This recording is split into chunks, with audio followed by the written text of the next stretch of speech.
Week 3 for the Southeastern Conference is in the books. It was actually a pretty interesting week. We're going to start with LSU versus Mississippi State. LSU regained momentum against Mississippi State. Jalen Daniels had a heck of a game. He was 30 for 34 for 361 yards, 2 touchdowns, 15 carries for 64 yards, 2 touchdowns. Malik Neighbors also had a spectacular game, 13 receptions, 239 yards, 2 touchdowns.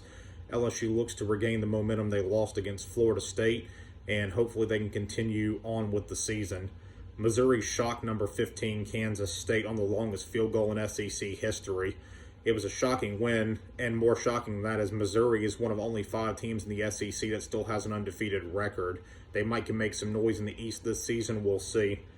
Texas A&M, Auburn, and Kentucky all beat up on some cupcakes this week, all getting pretty easy wins against teams that they should beat, so congrats to them for not falling into a trap game. BYU defeated Arkansas last night. Arkansas was incredibly sloppy, 2 turnovers. They did have a 3rd fumble, but they picked it up themselves. Arkansas was undisciplined with 14 penalties for 125 yards. Like that, you've got to do something about that. That's on the coach, that's on the players. This was a game they probably should have won, but you can't win when you have 125 penalty yards. Like, that's just unacceptable. Ole Miss defeated Georgia Tech in a blowout. Jackson Dart, again, had a great game. 251 passing yards, 136 rushing yards, 3 total touchdowns. Ole Miss is also one of those undefeated teams, so let's see if they can make some noise in the West this year.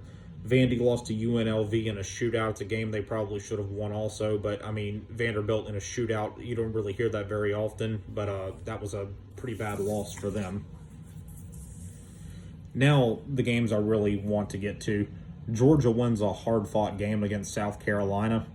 The first half, Georgia couldn't get anything going in the first half. Whatever Kirby Smart told them in the locker room seemed to work, because they come out in the second half and just pulled away from South Carolina. Georgia dominated the second half, and it got them the win. Alabama struggled mightily against South Florida. They should drop out of the top 10 after this game. There's no excuse to have them at number 10. I know it was a win, but after that struggle, some teams should jump them. You can't justify having them in the top 10 this week after that game, and it's pretty much proven now. Jalen Milroe should be the quarterback number 1. Both guys they put out there yesterday were not very good. Milroe, I know he lost against Texas, but you have to play him like he's got to be the guy going forward.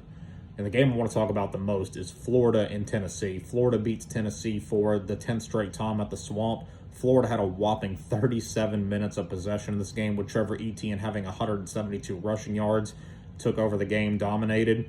Tennessee, though, was very undisciplined, 10 penalties for 79 yards. And the thing I want to talk about the most is what was Josh Heupel doing on that last timeout? I mean, there was 8-9 seconds left. He calls a timeout. It was petty. It was uncalled for. And then the fist fight after the game when Graham Martz went to take a knee. He got late hit, started a fist fight. Tennessee just was undisciplined in this game. The coach was petty, and it was completely uncalled for. I don't know if the NCAA will take action against that, but that's something you don't really want to see. I mean, there was no reason for that, and that timeout should have never been called. That fight should have never happened.